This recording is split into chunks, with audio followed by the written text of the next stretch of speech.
వారందరికీ కూడా ప్రభుత్వ తరపున మరి వారి కుటుంబ సభ్యులకు తీవ్ర సంతాపాన్ని సానుభూతిని తెలియజేస్తూ మరి ఒక్కొక్క చనిపోయిన వ్యక్తి ఎవరైతే ఉన్నారో వారికి 2 లక్షల రూపాయల చొప్పున నష్టపరిహారాన్ని కూడా చెల్లిస్తామని కూడా తెలియజేస్తూ అందులో ఎవరికైతే ఆపద్బంధు వారికి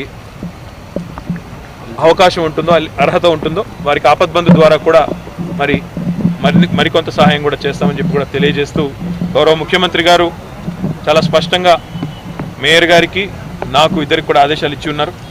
అధికారులందరికీ కూడా ఇప్పటికే చీఫ్ సెక్రటరీ గారు కూడా ఉదయం రివ్యూ చేశారు. అధికారులందరికీ కూడా చాలా స్పష్టమైన ఆదేశాలు ఇచ్చినారు.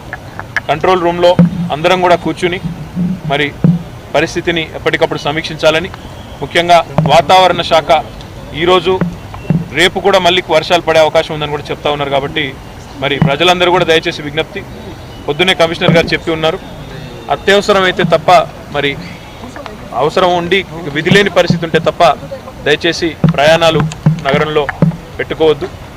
మేము గౌరవ ముఖ్యమంత్రి గారికి మరొక గంటన్నర తర్వాత మొత్తం పరిస్థితిని సమీక్షించిన తర్వాత నివేదిస్తాం. వారు ఇప్పటికే మాకు చాలా స్పష్టమైన ఆదేశాలు ఇచ్చి ఉన్నారు. మరి ఎక్కడెక్కడైతే వాటర్ లాగింగ్ ఉందో, ఎక్కడెక్కడైతే నీళ్లు నిలిచి ఇబ్బందులు ఉన్నాయో వాటిని ఇప్పటికే చాలా వరకు పరిష్కరించడం జరిగింది. ఇంకా ఎక్కడైతే మరి చేయాల్సి ఉందో జిహెచ్ఎంసీ బృందాలన్నీ కూడా గౌరవ కమిషనర్ గారు, అడిషనల్ కమిషనర్లు, జోనల్ కమిషనర్లు, డిప్యూటీ కమిషనర్లు అందరూ కూడా ఫీల్డ్లోనే ఉన్నారు.